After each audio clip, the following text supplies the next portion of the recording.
नमस्कार दोस्तों, स्वागत है आपका अपना ही YouTube चैनल टुडे एग्जाम पर।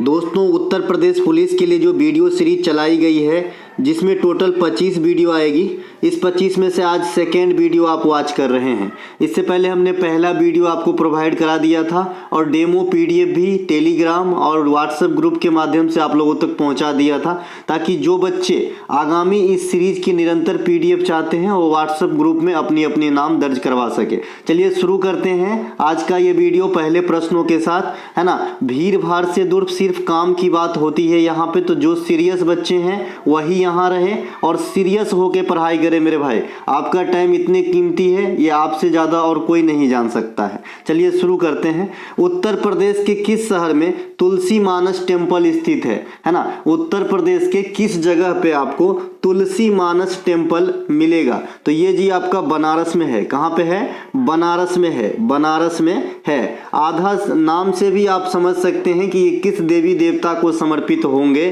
तो ये जो मंदिर है आपका तुलसी मानस टेम्पल, ये भगवान राम को समर्पित है ना। भगवान राम 22 जनवरी को आ रहे हैं अयोध्या में, है ना, तो राम को ही समर्पित है ये मंदिर, ध्यान रखेंगे। इनके अलावा उत्तर प्रदेश के बनारस में और क्या कुछ है? तो सबसे बौद्ध धर्म के पवित्र स्थल धमेक स्तूप है। ये काफी बार एसएससी के एग्जाम में भी आता है क्योंकि ये जो है काफी फेमस है। ठीक है, ये भगवान बुद्ध के प्रथम उपदेश का प्रतीक भी माना जाता है। ये कहाँ पे है? बनारस में है। इसके अलावा उत्तर प्रदेश के बनारस में ही प्रसिद्ध काशी विश्वनाथ मंदिर है। काशी विश्वनाथ मंदिर को कौन नहीं जानता? तो ये उत्तर प्रदेश के बनारस में ही है। शीतला देवी का मंदिर उत्तर प्रदेश के लखनऊ में मिलेंगे। कहाँ मिलेंगे आपको? लखनऊ में मिलेंगे, है ना।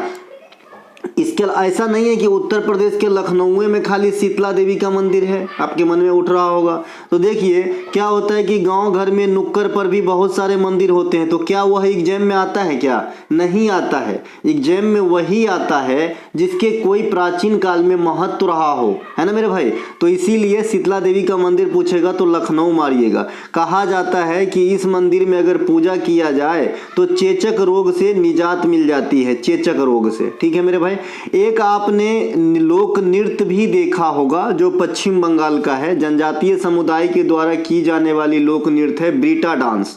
ये ब्रीटा डांस भी इसी उद्देश्य से किया जाता है कि उनके बच्चों को चेचक का रोग न लगे। ठीक है मेरे भाई। तो ये चेचक से मिल रहा था, इसीलिए मैं ये पश्चिम बंगाल का डाटा भी इसी में इंक्लूड कर दिया हूं। जैसा कि आप जानते हैं कि मैं एक तरीके के प्रश्नों को एक ही साथ बताऊंगा। इससे क्या होता है, आपकी सोचने की लेवल जो है नेक्स्ट तक पहुंच जाता है भाई, है ना। कुछ दिन गुजार के देखिए मेरे साथ, आप ये बात को अच्छे से समझ जाएंगे। इसके अलावा उत्तर प्रदेश के कानपुर के भीतरगांव मंदिर है कानपुर में, ये आपका एसएससी में पूछा भी था लेटेस्ट एग्जाम में। बटेश्वर नाथ का मंदिर उत्तर प्रदेश के आगरा में स्थित है। ये भगवान शिव को समर्पित है। किन्हें समर्पित है?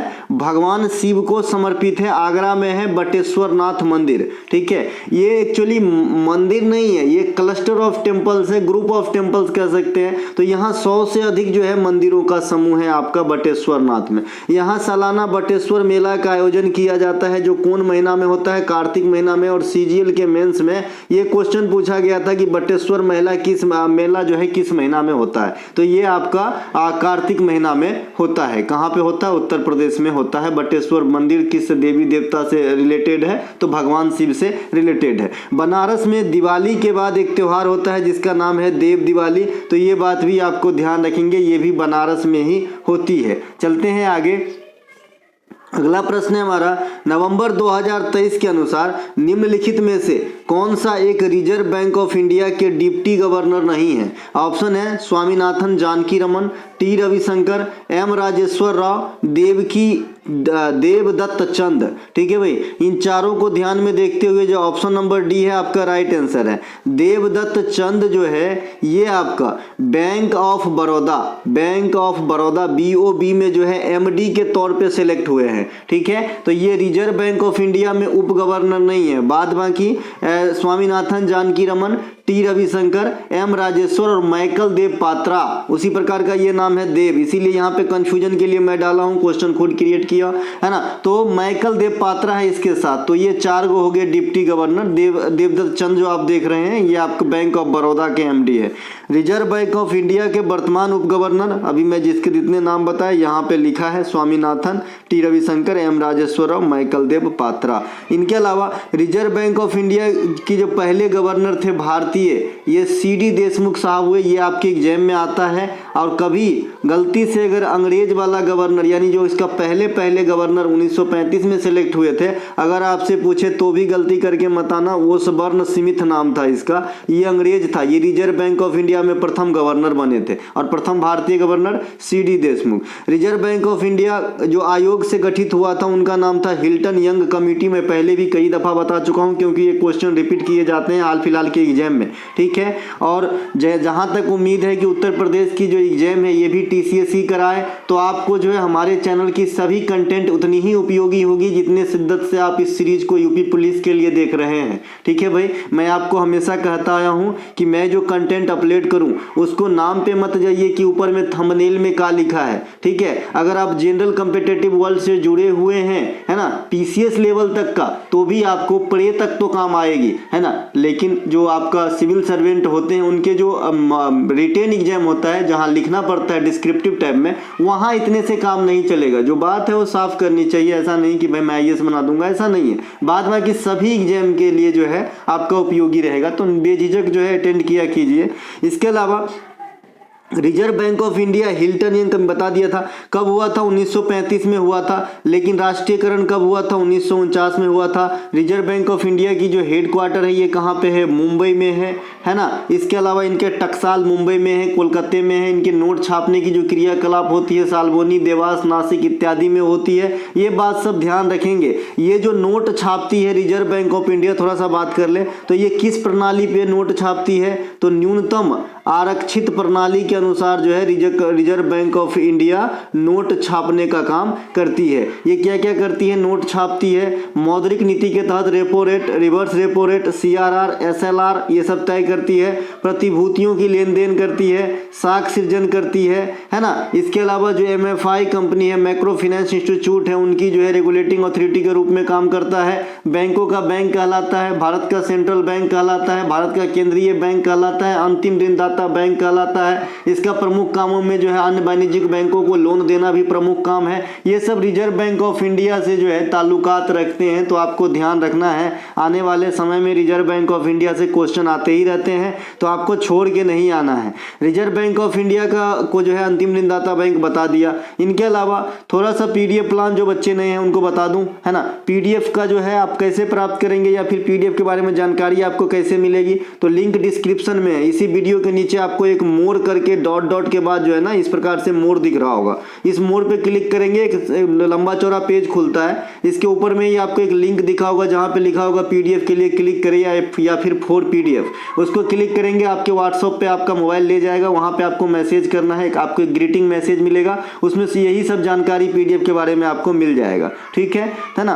तो जो है यहाँ पे सिर्फ 25 रुपये में आपको एसएससी का 57 क्लास का और टॉपिक वाइज मुफ्त मिल जाएगा। ये 57 क्लास हर एक एग्जाम पे एप्लीकेबल है। 35 में एसएससी जीडी का न्यू 35 वीडियो आने वाला है और टॉपिक वाइज मिलेगा। 35 में बीएसएससी के 40 पीडीएफ मिलेंगे जिसके 20 क्लास हो चुके हैं और टॉपिक वाइज मिल जाएंगे। 35 में यूपी पुलिस जो आप देख रहे हैं और टॉपिक वाइज मिल जाएगा।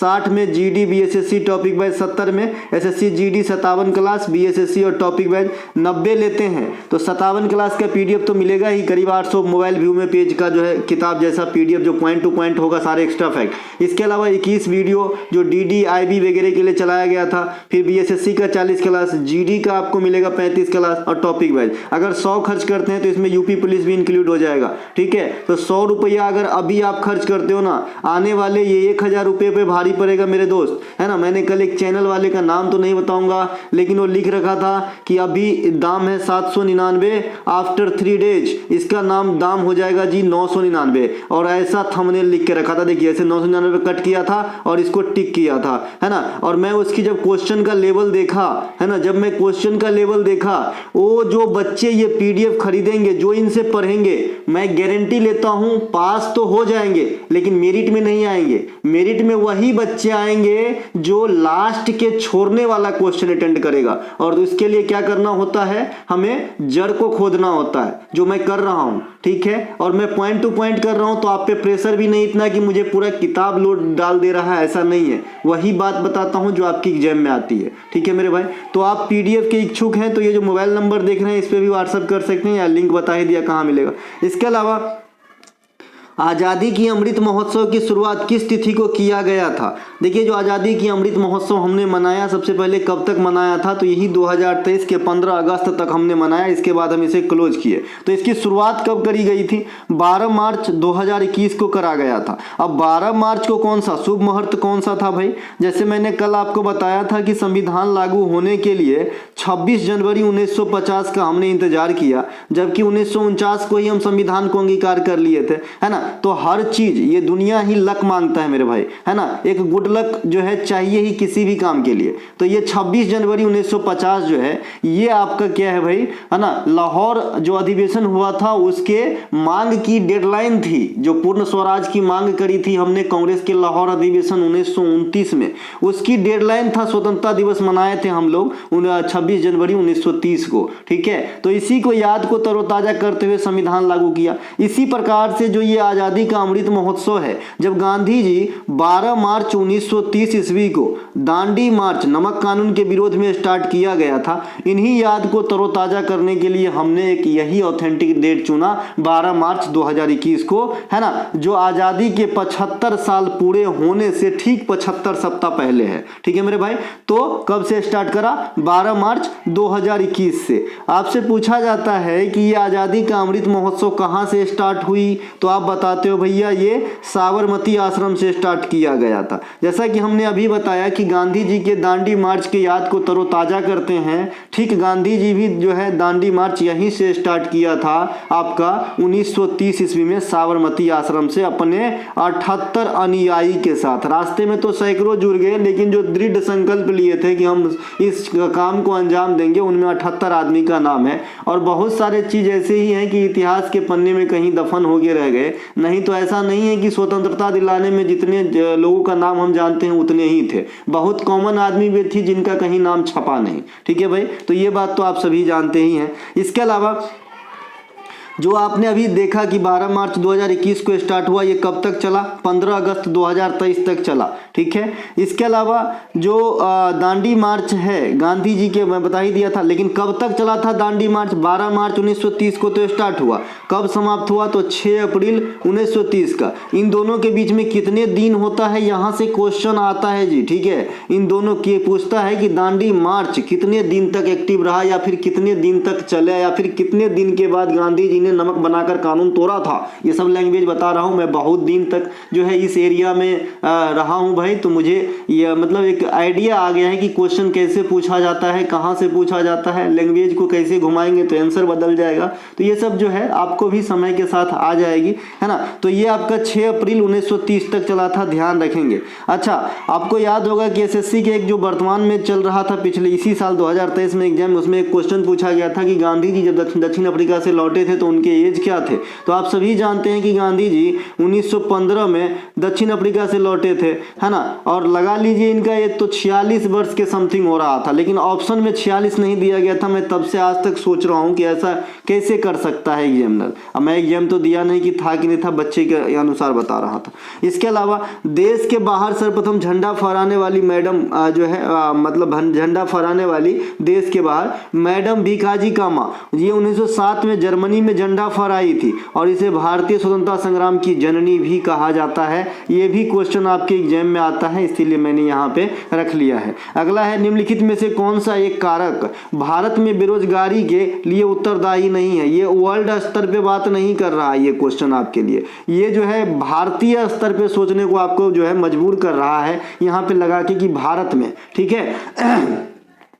ऑप्शन है आपका शिक्षा, तीव्र जनसंख्या विस्फोट, प्रति व्यक्ति आय, है ना, छोटी जोत। तो इस सब में से जो है जनसंख्या बेरोजगारी के लिए उत्तरदायी नहीं है ना। वैसे ऑप्शन डी भी सही है कि छोटी जोत भी बेरोजगारी के लिए पूर्ण रूप से उत्तरदायी नहीं है ना, लेकिन है भी और नहीं भी है ना। जैसे एक से परिवार डिवाइड होके या बढ़ के सेम जमीन तो उतना ही है, लेकिन जो पहले एक भाई भुगत रहा था, अब एक भाई के 2 बेटा, फिर एगो 2 बेटा का 2 बेटा, तो अब 5 भागों में डिवाइड हो गया ये चीज, ठीक है। तो कहीं ना कहीं इससे भी तो बेरोजगारी उत्पन्न होगा। तो छोटी जोत भी कहीं ना कहीं जो है बेरोजगारी का कारण है, लेकिन इसमें सबसे सुटेबल ऑप्शन है ऑप्शन नंबर सी। प्रति व्यक्ति आय में वृद्धि जो है जस्ट इसके विपरीत बात कर रहा है। अगर बेरोजगारी कम होगा, बेरोजगारी नहीं रहेगी, तभी प्रति व्यक्ति आय में बढ़ोतरी हो सकती है, ठीक है। तो ऑप्शन नंबर सी यहाँ पे राइट आंसर हो जाएगा। बाद बाकी भारत के लिहाज से देखें तो शिक्षित तो जो है हम है ही, लेकिन तीव्र जनसंख्या विस्फोट सबसे बड़ा कारण है हमारे अर्थव्यवस्था को पीछे ले जाने और बेरोजगारी को लाने के लिए, ठीक है। प्रति व्यक्ति आय में वृद्धि एक अच्छी अर्थव्यवस्था की गुणवत्ता मानक होती है, ध्यान रखेंगे। और प्रति व्यक्ति आय के लिए हम अर्थशास्त्र का कौन सा टर्म यूज करते हैं, आप लोग कमेंट कीजिएगा। जीएनपी, जीडीपी, एनएनपी, इसमें से 3 ही ऑप्शन है, बताइएगा। बताया था मैंने। इसके अलावा बेरोजगारी के कई कारण हैं, जिसमें सबसे प्रमुख भारत के लिहाज से जनसंख्या वृद्धि है ना, जनसंख्या वृद्धि है। इसके अलावा बेरोजगारी कई प्रकार के होते हैं, चक्रीय, मौसमी, प्रच्छन्न, है ना, टेक्निकल बेरोजगारी भी होते हैं, है ना। तो ये सब बेरोजगारी के फॉर्म है। सारे बेरोजगारी का परिभाषा मैं आपको पहले ही बता चुका हूं। और एक बात और, देखिए मैं टीचर इकलौता हूं इस चैनल पे, ये तो है नहीं कि बहुत सारे टीचर है तो अपने अपने हिसाब से पढ़ाएगा। मैं एक ही हूं जो पढ़ाता हूं अपने काम और अपने घर परिवार देखते हुए। तो मैं ये जानता हूं कि जो लेटेस्ट में पढ़ा दिया वो रिपीट ना करूं, ठीक है भाई। क्लास चाहे कोई सा भी हो, तो इसीलिए आपको हर जो है हमारा कंटेंट अटेंड करना और भी मस्ट हो जाता है, ठीक है भाई। ये जो है आपका चक्रीय बता देता हूं मौखिक रूप से। अर्थव्यवस्था में आई जो है उतार चढ़ाव के कारण, मंदी या फिर तेजी के कारण आता है। इसके अलावा तेजी के कारण तो कम ही आएगा, लेकिन तेजियों के कारण बेरोजगारी आता है, मैं बताऊंगा कैसे आता है। इसके अलावा मौसमी बेरोजगारी, ये आपका कृषि सेक्टर में आ जाता है। इसके अलावा प्रच्छन्न बेरोजगारी, ये भी जो है आपका आता है। प्रच्छन्न बेरोजगारी क्या होता है कि जब किसी फर्म में, फर्म कहने का मतलब है फैक्ट्री वगैरह समझ लीजिए, तो जरूरत से ज़्यादा जो है लेबर को काम पे रखा गया है, तो ऐसे में क्या होता है, जो वर्कर है अपने पावर का यूटिलाइज पूर्ण रूप से नहीं कर पा रहा होता है, लेकिन उसके पास एक मजबूरी भी होता है कि वो काम छोड़ भी नहीं सकता क्योंकि प्लान भी नहीं होते, ठीक है। तो ऐसे जो इस कंडीशन में जो रोजगार है भी नहीं है, तो ये जो छुपा हुआ बेरोजगारी है उसे प्रच्छन्न बेरोजगारी कहते हैं। मैं सारा भाषा देहाती इस्तेमाल करूंगा आपको समझाने हेतु भैया, है ना। इसके अलावा बेरोजगारी दर और गरीबी रेखा के निर्धारण में राष्ट्रीय नमूना सर्वेक्षण जो है मतलब डाटा कलेक्ट करते हैं, तो ये बात भी आपको ध्यान रखेंगे। मैंने अभी आपको कहा था कि अर्थव्यवस्था में तेजी आ जाने से भी बेरोजगारी आ जाती है, तो इसे आप थोड़ा सा देहाती भाषा में भी सोच के देखिए कि कोई फैक्ट्री में कच्चा माल आधारित फैक्ट्री है, अगर मान लीजिए बहुत ज्यादा तेजी आ गया तो कच्चा माल की सप्लाई, बहुत सारे फैक्ट्री जो 10 किलो लेता था 50 किलो लेने लगा है, और माल तैयार के हो गया, मतलब पूरा तैयार हो गया, कच्चा से पक्का बन गया, सामान बन गया जो बनाया जा रहा था। तो अब कच्चा माल के शॉर्टेज के कारण भी बेरोजगारी उत्पन्न होगी, है ना भाई। तो कहीं ना कहीं कोई भी चीज अति ठीक नहीं होता। मैं आपको ये भी देहाती लैंग्वेज में समझाया है, आप समझ गए होंगे, है ना। समझना ही है जी आपको, किताब तो लिखना नहीं है, नौकरी करना है भाई। अकबर ने फतेहपुर सीकरी को कब मुगल वंश की राजधानी बनाया था, है ना। अकबर ने फतेहपुर सीकरी को कब मुगल वंश की राजधानी बनाया था, तो 1571 ईस्वी में, ठीक है। फतेहपुर सीकरी कहाँ पे है, उत्तर प्रदेश में। उत्तर प्रदेश के ये आगरा जिला में स्थित है, क्योंकि आप यूपी का एग्जाम देने जा रहे हैं तो यहाँ पे जिला को हमेशा अपने माइंड में रखते चलें कि अमुक चीज किस जिला में पड़ेगा, है ना। इसके अलावा फतेहपुर सीकरी स्थित बुलंद दरवाजा का निर्माण भी अकबर ने करवाया था, और ये गुजरात विजय के उपलक्ष्य में 1575 ईस्वी में करवाया था, ठीक है। अकबर की कार्यकाल की बात करेंगे तो 1556 से लेकर 1605 मृत्यु तक जो है इन्होंने शासन किया था। इनके शासन में कोई उतार चढ़ाव नहीं रहा, हालांकि कई सारे युद्ध हुए, लेकिन इसमें जो है ये खरे उतरे, है ना। इसके अलावा बुलंद दरवाजा जिसका अर्थ होता है विजय का द्वार, जो अकबर ने बनवाया था गुजरात विजय के उपलक्ष्य में, बेसिकली एक प्रवेश द्वार है। इसके अलावा चित्तौड़ में विजय स्तंभ का निर्माण राणा कुंभा करवाए थे, चित्तौड़ राजस्थान में मिलेंगे। अकबर आगरा के किला में आगरा में लाल किला का निर्माण करवाया था, या फिर आगरा के लाल किला का निर्माण करवाए थे। इस प्रकार से दहसाला बंदोबस्त अकबर के काल में, है ना, दहसाला बंदोबस्त अकबर के काल में टोडरमल ने चलवाया था, इस प्रकार से समझिएगा। या फिर अकबर के काल में दहसाला बंदोबस्त आया था, तो ये बात भी ध्यान रखेंगे। पत्थर की मस्जिद, ये भी मुगल काल के जो है राजाओं के द्वारा बनाया गया है, जिसका नाम था परवेज, और ये है आपका पटना में। हुमायूं का मकबरा ये है जी दिल्ली में हाजी बेगम ने बनवाई थी, जो हुमायूं की विधवा थी। मुगल मकबरा में पहला उद्यान मकबरा है, यानी गार्डन प्रकार का मकबरा है आपका हुमायूं का मकबरा, जो कहाँ पे है, दिल्ली में है, ध्यान रखिएगा, है ना। अगला प्रश्न है हमारा, विद्युत जनित्र या जनरेटर में ऊर्जा का रूपांतरण किस रूप में होता है? जो गांव घर में शादी में आप जनरेटर वगैरह देखते हैं, जनित्र है ये, है ना। तो इसमें जो है यांत्रिक ऊर्जा को विद्युत ऊर्जा में रूपांतरित आप होते हुए देखेंगे, है ना, कि एक मशीन ऐसा गोल चक्कर घूमता रहता है, फुक फुक करता रहता है, और आपके शादी विवाह में लाइट वगैरह डीजे वगैरह बजते हैं इस पे, ठीक है।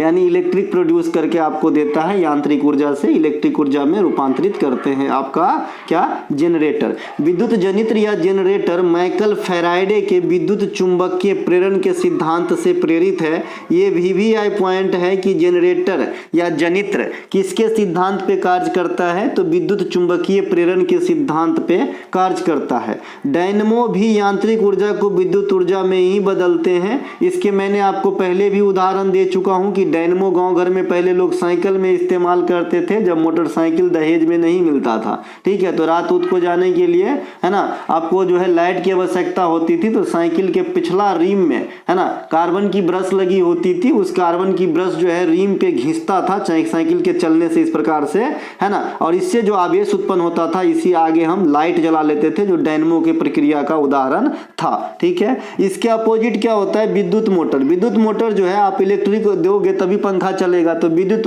मोटर किस में रूपांतरित कर रहा है, तो इलेक्ट्रिक ऊर्जा को यांत्रिक ऊर्जा में बदल रहा है, ठीक है। रेक्टिफायर प्रत्यावर्ती धारा को दिष्ट धारा में बदलती है। देखिए अपने पास धारा दो प्रकार के होते हैं, है ना, करंट, एक तो अल्टरनेटिव करंट होते हैं और एक डायरेक्ट करंट होते हैं। हम एगो के AC एगो के DC बोलते हैं। घरेलू परिपथ जो आप बिजली यूज करते हैं सरकारी वाला, वो कौन सा बिजली है, तो है आपका जी अल्टरनेटिव करंट AC है, और ये कितने पे चलता है, तो 220 ± 10, ठीक है। तो ये चलेगा आपका। इसके अलावा ये जो डायरेक्ट करंट है, जो बैटरी वगैरह से आप यूज करते हो ना, बैटरी वगैरह से प्राप्त करते हो, वो डायरेक्ट करंट है। डायरेक्ट करंट महंगा होता है प्रत्यावर्ती करंट के रिलेशन में। ये सब भी क्वेश्चन आपसे पूछ लेते हैं, ठीक है। तो रेक्टिफायर, है ना, ये जो है आपका, इसे दिष्टकारी कहते हैं, हिंदी में क्या कहते हैं, दिष्टकारी कहते हैं, ठीक है। तो ये जो है आपका अल्टरनेटिव को डायरेक्ट में बदलता है। अल्टरनेटिव करंट किसे कहते हैं और डायरेक्ट करंट किसे कहते हैं?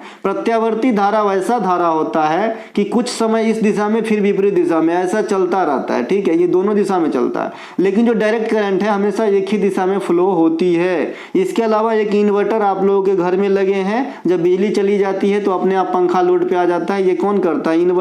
इन्वर्टर क्या है कि ये जो बैटरी का पावर है उसको लेके प्रत्यावर्ती धारा प्रोड्यूस कर देता है, और आपके घर में बिजली फैन जो प्रत्यावर्ती धारा से चलता है उसको एजीटी चलाने में मदद करता है। इसके अलावा रासायनिक जो ऊर्जा है वो आपका विद्युत ऊर्जा में रूपांतरित हो जाता है बैटरी के अंदर। बैटरी के अंदर रसायन भरे होते हैं, आप सभी जानते हैं। स्कूल चलो अभियान किस राज्य के सरकार की पहल है? तो उत्तर प्रदेश सरकार की पहल है स्कूल चलो अभियान। संजीवनी परियोजना ये हिमाचल प्रदेश की पहल है, संजीवनी परियोजना। दीदी सुरक्षा कवच, अब दीदी किसके नाम है आप सभी जानते हैं, पश्चिम बंगाल में ममता बनर्जी को।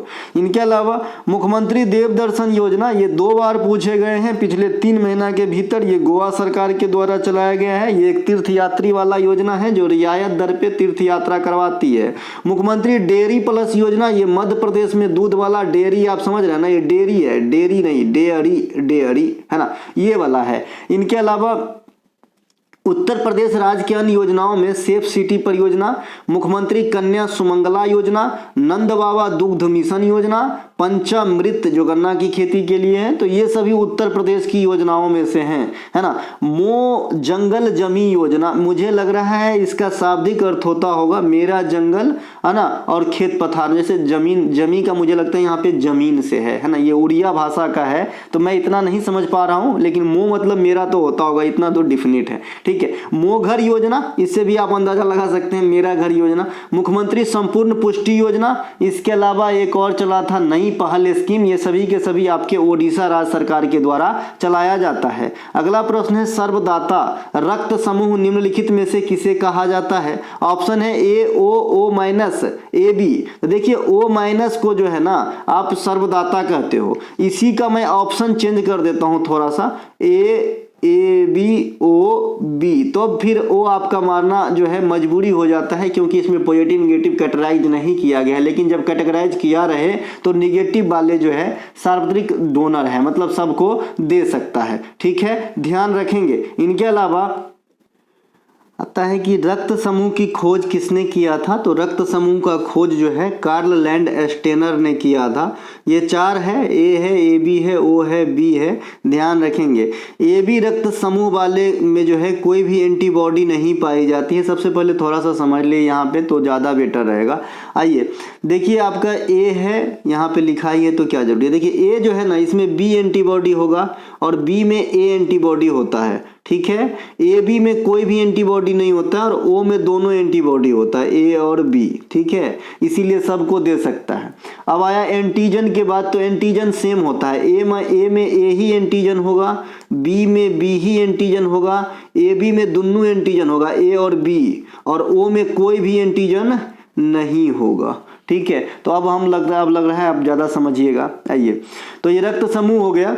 इसके अलावा ए बी रक्त समूह में कोई भी एंटीबॉडी नहीं पाई जाती। अभी आपने देखा दोनों एंटीजन होंगे, लेकिन कोई भी दोनों में से कोई भी एंटीबॉडी नहीं होगा। जबकि ओ रक्त समूह वाले व्यक्ति में कोई भी एंटीजन नहीं होता और दोनों एंटीबॉडी होता है, एंटीबॉडी ए और एंटीबॉडी बी, है ना। तो ए बी क्या हो गया? सर्वग्राही, सभी का लेने वाला। ओ क्या हो गया? सर्वदाता, उसमें भी ओ में पॉजिटिव की निगेटिव, तो निगेटिव वाला। ए ग्रुप वाले व्यक्ति में बी एंटीबॉडी होता है, जैसे मैंने अभी लिख के बताया था। ए ग्रुप वाले में बी एंटीबॉडी, है ना, तथा ए एंटीजन सेम होता है और एंटीबॉडी विपरीत होता है। बी ग्रुप वाले में बी एंटीजन और ए एंटीबॉडी होगा।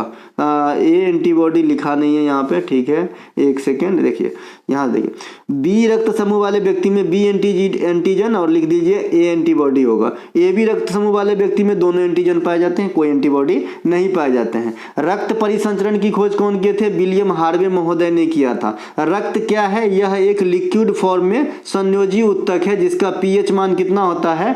7.3 से 7.45 के बीच में, जो भी ऑप्शन रहेगा मारिएगा, ठीक है। इसके अलावा मानव रक्त में कितने प्रतिशत भाग प्लाज्मा का पाया जाता है? तो लगभग 55% भाग। इसके अलावा रक्त में स्थित श्वेत रक्त कण को लिम्फोसाइट भी कहा जाता है या लसीकाणु भी कहा जाता है, लसीकाणु, ठीक है, इसे लसीकाणु भी कहते हैं। ये क्या करता है? आपका प्रतिरक्षा प्रणाली में अहम योगदान देता है, निभाता है। कोई भी अगर बाहरी कारक हमारे बॉडी पे अटैक करता है तो सबसे पहले ये एक्टिव होता है और उस बीमारी से लड़ता है। जब थक जाता है तो बुखार आता है, ठीक है मेरे भाई, है ना। और इंटरनल प्रोसेस जब में ये लड़ाई कर रहा होता है किसी इंफेक्शन वगैरह से, तभी हमारा जो है शरीर की टेम्परेचर बढ़ते हैं, जिसे हम बुखार कहते हैं। श्वेत रक्त कण के जीवन काल की बात करेंगे तो 2 से 5 दिन की होती है। लाल रक्त कण का जीवन काल 20 से 120 दिन की होती है। लाल रक्त कण को में जो उपस्थित होता है आपका हीमोग्लोबिन, इसी के कारण आपका जो है रक्त लाल होता है। इसे हीमोसाइटोमीटर से मापा जाता है, हीमोग्लोबिन को, है ना, हीमोग्लोबिन। इसके अलावा शरीर में विभिन्न हिस्सों में ऑक्सीजन के परिवहन के लिए जिम्मेवार भी है क्या? हीमोग्लोबिन। ये क्वेश्चन कई दफा आपसे पूछे गए हैं कि शरीर के विभिन्न हिस्सों में ऑक्सीजन की जो है आपूर्ति किसके माध्यम से होता है? तो 2 ऑप्शन हो सकता है, या तो एगो आरबीसी डायरेक्ट हो सकता है, अगर आरबीसी नहीं है ऑप्शन में तो हीमोग्लोबिन होगा, क्योंकि हीमोग्लोबिन कहाँ रहेगा? घरे में ना रहेगा, आरबीसी में, है ना, तो इसलिए, ठीक है भाई, ध्यान रखेंगे, है ना। इसके अलावा अगला है स्प्लीन को क्या कहते हैं? आरबीसी का कब्र कहता है। यहाँ पे मर के आके जमा होता है आरबीसी का उम्र आपने देख ही लिया था 20 से 120 दिन। रक्त के वैज्ञानिक अध्ययन को क्या कहते हैं? हीमेटोलॉजी कहते हैं। आप ब्लड टेस्ट कराएंगे उसके नीचे में ये लिखा रहता है। इनके अलावा प्ले टू विन किस भारतीय खिलाड़ी की पुस्तक है? तो प्ले टू विन जो है ये साइना नेहवाल जो बैडमिंटन खिलाड़ी हैं, भारत के शटलर हैं, तो इनके जो है ये आपका किताब है प्ले टू विन। अब कुछ खिलाड़ी के यहाँ पे किताब है, आपको टॉपिक वाइज पहले ही करा दिया गया है। मैक्सिमम मेरे ख्याल से 17 से 18 टॉपिक को कवर करा दिया गया है। जो बच्चे नए हैं उनको बता दूं, प्लेलिस्ट का नाम ही है टॉपिक, ट्रेंडिंग टॉपिक, इस प्रकार से जो है आपका प्लेलिस्ट का नाम है। उसमें 20 के करीब वीडियो है, जरूर देख लीजिएगा। वो किसी भी एग्जाम में जो है बेसिक क्वेश्चन को सॉल्व करने में मदद करेगा। तो प्लेइंग इट माई वे ये सचिन तेंदुलकर का किताब है। 281 एंड बियॉन्ड ये बीवीएस लक्ष्मण की किताब है। देखिए जो भारतीय टीम के अभी मुख्य कोच है राहुल द्रविड़ है, तो बीवीएस लक्ष्मण की बात आ रही थी, लेकिन इसके बाद जो है थोड़ा सा बात स्लो हो गया है। इसके अलावा एस अगेंस्ट ओड्स ये सानिया मिर्जा की किताब है। A century is not enough Sourav Ganguly साहब का किताब है। ओपन आंद्रे अगासी का। The test of my life Yuvraj Singh का। द ग्रेटेस्ट मोहम्मद अली का। इन शॉर्ट एट हिस्ट्री है ना, ये अभिनव बिंद्रा साहब का, जिन्होंने 2008 में भारत के लिए जो है व्यक्तिगत रूप से ओलंपिक में स्वर्ण पदक प्राप्त किए निशानेबाजी के अंदर। The race of my life Milkha Singh साहब का किताब है ना। तो ये सब जो है थोड़ा बहुत जरूर ध्यान रखेंगे, किताब खिलाड़ियों का भी पूछा जाता है। इनके अलावा किसी भी उच्च न्यायालय में मुख्य न्यायाधीश के तौर पर नियुक्त होने वाली पहली भारतीय महिला कौन थी? तो किसी भी उच्च न्यायालय की बात हो रही है, और चीफ जस्टिस के तौर पे आई थी, ये थी लीला सेठ। ये हिमाचल प्रदेश उच्च न्यायालय में है ना एज ए चीफ जस्टिस के रूप में मतलब पोस्टेड होने वाली पहली महिला थी लीला सेठ। हिमाचल प्रदेश सुप्रीम कोर्ट में मुख्य न्यायाधीश बनने वाली भारत की पहली महिला थी। सुप्रीम कोर्ट में प्रथम महिला जज के रूप में आई थी फातिमा बीबी, तो इन्हें ध्यान रखेंगे। इनके अलावा उच्चतम न्यायालय में उच्च न्यायालय में प्रथम महिला न्यायाधीश अन्ना चांडी, यानी हाई कोर्ट में अभी आपने देखा कि चीफ जस्टिस बनी थी पहली लीला सेठ, और वैसे साधारण वे में कोई पहली बार न्यायाधीश महिला हाई कोर्ट के अंदर तो ये अन्ना चांडी, और सुप्रीम कोर्ट के अंदर आम वे वाला न्यायाधीश तो ये आपका हो गया भैया कौन? फातिमा बीबी। सुप्रीम कोर्ट में आज तक जो है ना मुख्य जस्टिस के रूप में कोई भी महिला पोस्ट पे नहीं आई है, ठीक है। हाल में ही तेलंगाना उच्च न्यायालय की चीफ जस्टिस बनने वाली महिला बनी हिमा कोहली। ये करंट सेक्शन से क्वेश्चन रहेगा और रहेगा, बहुत दिन तक रहेगा। इनके अलावा वर्तमान समय में भारत में कुल 25 उच्च न्यायालय है। नवीनतम उच्च न्यायालय आंध्र प्रदेश की है। सुप्रीम कोर्ट के मुख्य न्यायाधीश हीरालाल कानिया पहली बार। इसके अलावा 50वें मुख्य न्यायाधीश अभी कौन है? डीवाई चंद्रचूड़ साहब हैं, इन्हें ध्यान रखेंगे। अब हम थोड़ा सा हाई कोर्ट और सुप्रीम कोर्ट को समझ लेते हैं। मैंने आपको पॉलिटी पढ़ाने का बहुत अच्छा तरीका बताया है मेरे भाई। प्रधानमंत्री को मुख्यमंत्री के साथ पढ़िए, राष्ट्रपति को राज्यपाल के साथ पढ़िए, विधानसभा के अध्यक्ष को लोकसभा के अध्यक्ष के साथ पढ़िए, लोकसभा को है ना विधानसभा के साथ पढ़िए, राज्यसभा को विधान परिषद के साथ पढ़िए, महान्यायवादी को महाधिवक्ता के साथ पढ़िए, तो आपका काम बड़ा इजी हो जाएगा। उसी प्रकार से हम सुप्रीम कोर्ट को हाई कोर्ट के साथ पढ़ेंगे। हाई कोर्ट का गठन का प्रावधान आर्टिकल 214 में है, जबकि सुप्रीम कोर्ट का गठन का प्रावधान आर्टिकल 124 में है। याद रखना कितने इजी है। देखिए 1 और 2 में उल्टा करके लिख दीजिए, तो एक पहले लिखा जाएगा तो 124 बन जाएगा 214। उसी प्रकार से मैंने आपको बताया था कि राष्ट्रपति का अध्यादेश जो है 103 है, और राज्यपाल का अध्यादेश जो है इसी को उल्टा करना है आपको, ठीक है मेरे भाई, है ना। इसको उल्टा करना है पहले का लेटर का, तो हो जाएगा राज्यपाल का अध्यादेश। तो इस प्रकार से आप ध्यान रख सकते हैं, ठीक है। तो ये हो गया। इसके अलावा है ना, इसके अलावा जो है 226 से हाई कोर्ट रिट जारी करते हैं, जबकि सुप्रीम कोर्ट अनुच्छेद 32 के अनुसार रिट जारी करते हैं, ठीक है। तो ये ध्यान रखेंगे, रिट जो है अब 32 के अनुसार जारी करते हैं सुप्रीम कोर्ट, और 26 के अनुसार रेट लिखा गया है। तो ये सुप्रीम कोर्ट जो है 32 से और हाई कोर्ट 226 से। इसके अलावा जो रिकॉर्ड न्यायालय होता है, ये हाई कोर्ट भी रिकॉर्ड न्यायालय है या अभिलेख न्यायालय कहिए, या फिर सुप्रीम कोर्ट भी है रिकॉर्ड न्यायालय या अभिलेख न्यायालय, तो दोनों है, दोनों के आर्टिकल अलग है। हाई कोर्ट 215 के अनुसार रिकॉर्ड अभिन्यायालय बनते हैं, और सुप्रीम कोर्ट 129 के अनुसार रिकॉर्ड अभिन्यायालय बनते हैं। इसके अलावा सुप्रीम कोर्ट में सभी जजेस की नियुक्ति कौन करते हैं? राष्ट्रपति। और हाई कोर्ट में मुख्य न्यायाधीश की नियुक्ति कौन करते हैं? राष्ट्रपति। साथ ही साथ हाई कोर्ट के सभी न्यायाधीश की जो तबादला है, ट्रांसफर है, ये कौन करते हैं? ये भी राष्ट्रपति ही करते हैं, ठीक है। सुप्रीम कोर्ट में जजों की उम्र है 65 वर्ष, और हाई कोर्ट में में 62 वर्ष, ठीक है, मैक्सिमम। इसके अलावा उत्तर प्रदेश में हीरा की उपलब्धता किस जिला में पाई जाती है? तो आपको उत्तर प्रदेश में हीरा किस जिला में पाएगा भाई? तो ये बांदा और मिर्जापुर में आपको अल्प मात्रा में हीरा पाया जाएगा। पन्ना के जैसा जो है बहुधा नहीं पाया जाएगा, लेकिन पाया जाता है कम मात्रा में। कहाँ पे? बांदा और मिर्जापुर में। मिर्जापुर वेब सीरीज आपने देखा होगा मेरे भाई, इसमें तो कोई दो डाउट नहीं है कि आप नहीं देखे होंगे। और ये जो बांदा है, ये बांदा आपका बुंदेलखंड वाला इलाका है। बांदा, महोबा, ये सब जो है आपका मानिकपुर से आगे वाली जो बुंदेलखंड का क्षेत्र पड़ता है उधर पर जाता है बांदा वगैरह, ठीक है। तो यहाँ पे आपको हीरा की उपलब्धता मिलेगी।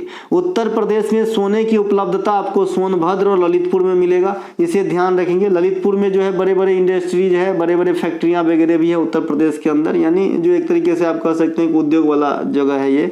इसके अलावा उत्तर प्रदेश में यूरेनियम का खान भी आपको ललितपुर में मिलती है। और वैसे यूरेनियम की खान कहाँ पे मिलेगा ज्यादा वाला? तो जादूगोरा में मिलेगा। ये कहाँ पे है? झारखंड में। और सबसे बड़ा यूरेनियम का खान किस राज्य में हाल फिलहाल में खोजा गया था? तो आंध्र प्रदेश में, तुमलेपल्ली इस प्रकार से नाम है। इनके अलावा उत्तर प्रदेश स्थित मिर्जापुर चूना पत्थर, रेत के पत्थर और संगमरमर के लिए प्रसिद्ध है। आप लोगों से एक क्वेश्चन है, बहुत दफा बताया हूं, ये मकराना संगमरमर किस राज्य की उपज है? मकराना, ठीक है भाई। इसके अलावा उत्तर प्रदेश के ललितपुर में जो है लौह अयस्क भी मिलते हैं, जान दीजिए। वो क्वेश्चन को डिफ्यूज कीजिए, राजस्थान आंसर होगा। संगमरमर का सूत्र बता दीजिएगा क्या होता है, ठीक है। संगमरमर का रासायनिक सूत्र बताइएगा। उत्तर प्रदेश स्थित आगरा और मथुरा, यहाँ पे तांबे की उपलब्धता पाई जाती है। तो ये थे जी आपके उत्तर प्रदेश की जो खनिज मिनरल्स वगैरह मिलता है, कहाँ मिलता है उसके बारे में डिटेल। इनके अलावा प्लास्टिक से धरती प्रदूषित होती है क्योंकि यह आसानी से अपघटित नहीं होती, यहाँ पे अपघटित नहीं होती। ऐसे पदार्थ को क्या कहा जाता है? तो आप सभी जानते हैं गैर जैव निम्नकरणीय, या फिर अंग्रेजी में नॉन बायोडिग्रेडेबल, ठीक है। तो जो नॉन बायोडिग्रेडेबल है वो क्या होता है कि प्रकृति को पुनः नहीं लौट पाता। एगो पन्नी आप फेंक दीजिए 500 साल के बाद भी देखिए तो पन्नी पन्नी रहेगा, वो पन्ना नहीं बनेगा, ठीक है। इसीलिए यह पर्यावरण को क्षति पहुंचाता है और मिट्टी के नीचे जाके जो है उर्वरा शक्ति को हास कर देता है, क्योंकि जो पेड़ पौधे की सिर उस पन्नी पे जाके टकराएगा तो नीचे लवण और नमी जो है उसको मिलेगा ही नहीं, तो कहाँ से आपको जो ज्यादा दिन तक टिकेगा। तो आने वाले भविष्य डार्क हो जाएंगे अगर प्लास्टिक की जो है इसी प्रकार से हम सब्जी लेने के लिए झोला नहीं राजा बाबू बन के जाएं, तो यही सब होगा, ठीक है मेरे भाई। तो प्लास्टिक गैर जैव निम्नकरणीय है क्योंकि यह जीवाणु कवक इत्यादि के द्वारा अपघटित नहीं होते हैं, यानी जो है आपका जो है प्रकृति को नहीं लौटाया जाता। जैसे आप कोई जीव जंतु मर जाता है, चूहा मर गया 5 दिन में देखिएगा रोड पे फर रहा है, आप 5 दिन के बाद देखिएगा तो गायब हो जाता है, वो कहाँ चला जाता है? अपघटित हो जाता है भाई, है ना। वैसे पदार्थ जो आसानी से अपघटित हो जाते हैं जैसे इसे जैव निम्नकरणीय कहा जाता है। उदाहरण सब्जियां, फल के छिलका, जीव जंतु का मृत शरीर, कागज, कॉटन, ये सब क्या है?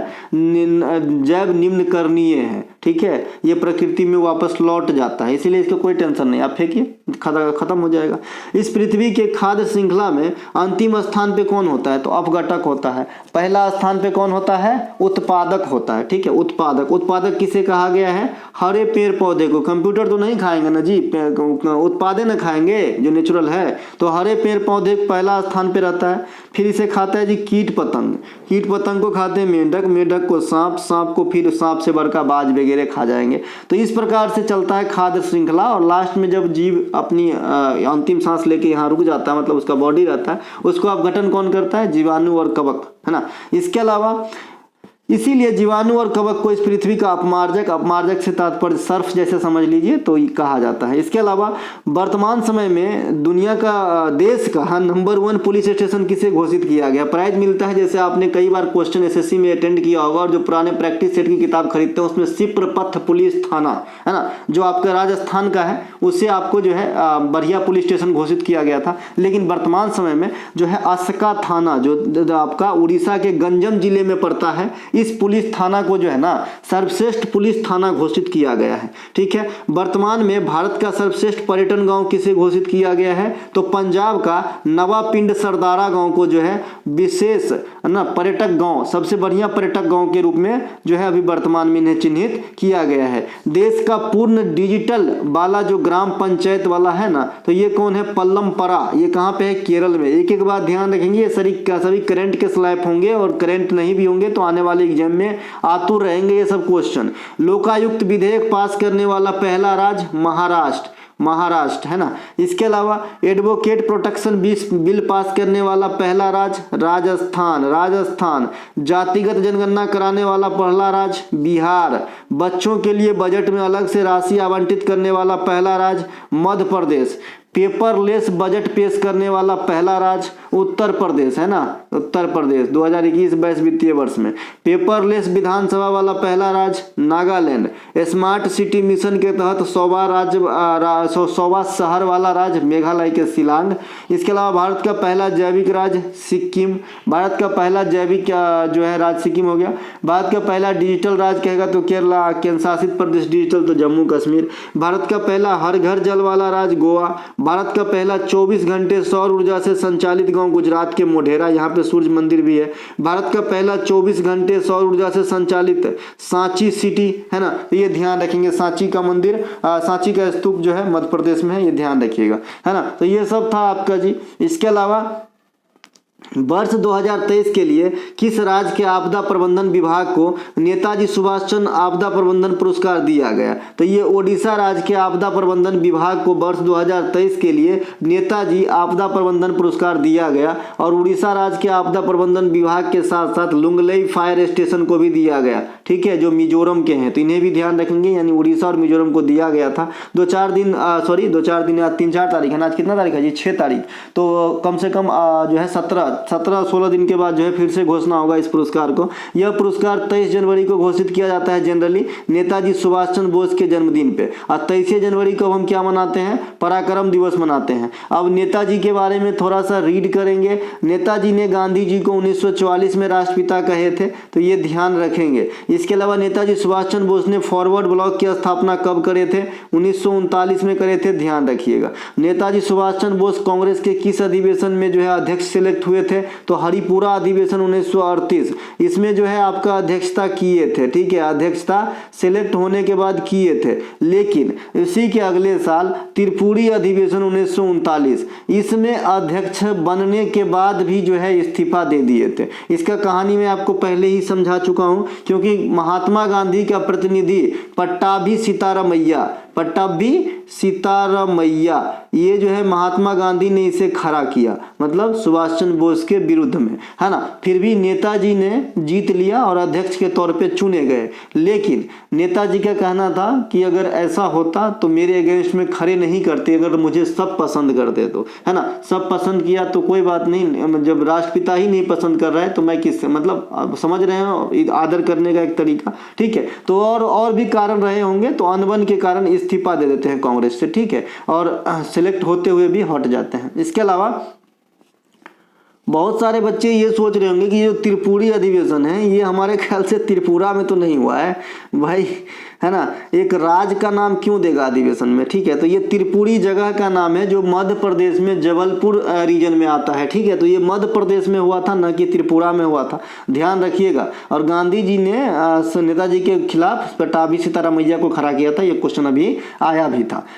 इसके अलावा महाराष्ट्र और छत्तीसगढ़ में किस त्योहार में कृषि पूजा के लिए बैल और अन्य मवेशियों का पूजा किया जाता है, तो पोला महोत्सव महाराष्ट्र में मनाया जाता है, छत्तीसगढ़ में भी मनाया जाता है, ठीक है। छत्तीसगढ़ के अन्य प्रमुख त्योहार में या फिर लोक नृत्य में सबसे इंपॉर्टेंट बस्तर दशहरा, ये भैया 75 दिन तक मनाया जाने वाली दशहरा है, मजा आ जाता होगा बाय गॉड। इसके अलावा रावत नाचा, कर्मा, सुआ, सैला, छोलिया, पंडवानी, हरेली, गोंचा, नारायणपुर मेला, ये सभी के सभी आपके जो हैं छत्तीसगढ़ से जुड़े हुए हैं, ठीक है, ध्यान रखिएगा। एगो हरेला भी है, एगो हरेला है, ये उत्तराखंड का है हरेला, और यहाँ की है जी हरेली, ठीक है। इसके अलावा महाराष्ट्र के प्रमुख त्योहारों में, छत्तीसगढ़ और महाराष्ट्र की बात है तो दोनों को देखना पड़ेगा। तो महाराष्ट्र के प्रमुख त्योहारों में शिवाजी उत्सव और गणपति उत्सव, इन दोनों को बसाने का श्रेय बाल गंगाधर तिलक को दिया गया था, है ना। बाल गंगाधर तिलक को दिया गया था, ठीक है भाई। इसके अलावा काला घोड़ा महोत्सव ये मुंबई में होता है। गुड़ी पाड़वा ये महाराष्ट्र का नव वर्ष है। कोली नृत्य फेस्टिवल है ना, कोली समुदाय के द्वारा यहाँ पे महाराष्ट्र में होती है, एक प्रकार का डांस है। तमाशा तमाशा, लावनी, रंगोली, फुगड़ी, ये सब महाराष्ट्र में होता है। अगर फुगड़ी में महाराष्ट्र ऑप्शन में नहीं है तो गोवा हो सकता है। लेजिम भी महाराष्ट्र में होता है, तो ये सब ध्यान रखेंगे। इनके अलावा वर्ष 2023 के लिए छत्तीसगढ़ के 3 कलाकारों को जो पद्मश्री दिया गया था, इसमें मैक्सिमम तीनों के तीनों कलाकार जो है कला से ही जुड़े हुए हैं। डोमार सिंह कुंवर नाचा के लिए, अजय कुमार मंडावी ये ट्राइबल के लिए गोंडवाला। इसके अलावा उषा वार्ले पंडवानी जो गायकी है उनके लिए, पंडवानी का तीजन बाई भी फेमस थी और ये भी उषा वार्ले को मिला है। 2000 में मध्य प्रदेश से अलग हुए छत्तीसगढ़ कब अलग हुआ था? तो 1 नवंबर को। और मैंने इसे VVI करके आपको SSC वाले क्लास में पढ़ाया और हाल फिलहाल में भी पढ़ाया है कि 1 नवंबर को 7+2 स्टेट जो है अपना स्थापना दिवस मनाते हैं। 7+2 करने का मतलब 7 राज्य और 2 UT, तो टोटल जो है 9 भारतीय भूभाग के रीजन जो है आपको मनाता है अपना स्थापना दिवस। इसका यहाँ पे नाम आप देख सकते हैं, आंध्र प्रदेश, छत्तीसगढ़, हरियाणा, कर्नाटक, केरल, मध्य प्रदेश, पंजाब, लक्षद्वीप और पुदुचेरी। तो ये जो है सब 21 नवंबर को सृजित किए गए थे।